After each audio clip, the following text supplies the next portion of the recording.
দৌলতদিয়া ফেরিঘাট। অপেক্ষা ছিল নদী পার হওয়ার, কিন্তু সেই অপেক্ষাই পরিণত হলো মৃত্যুর ফাঁদে।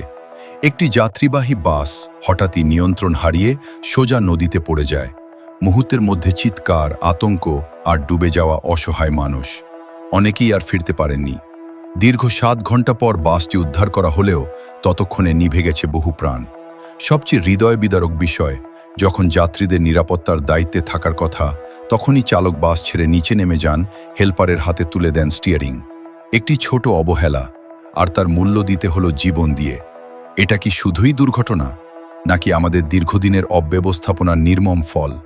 বাংলাদেশের সড়কে এমন ঘটনা নতুন নয়। প্রতিনিয়ত কোথাও না কোথাও বাস, ট্রাক, লঞ্চ, ফেরি দুর্ঘটনার খবর হয়ে ওঠে শিরোনাম। কখনো বেপরোয়া গতি, কখনো অদক্ষ চালক, আবার কখনো দায়িত্বহীনতা আর তদারকির অভাব। আমরা ভুলে যাই, একটি গাড়ির স্টিয়ারিং মানে শুধু একটি যন্ত্র নয়, এটা বহু মানুষের জীবনের নিয়ন্ত্রণ।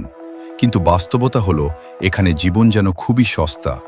নিয়ম ভাঙা যেন স্বাভাবিক, দায়িত্ব এড়িয়ে যাওয়া যেন অভ্যাস। যে হারায় সেই জানে একজন প্রিয় মানুষ হারানোর বেদনা কতটা গভীর। একটি পরিবার মুহূর্তেই ভেঙে যায়, স্বপ্নগুলো ডুবে যায় নদীর পানিতে।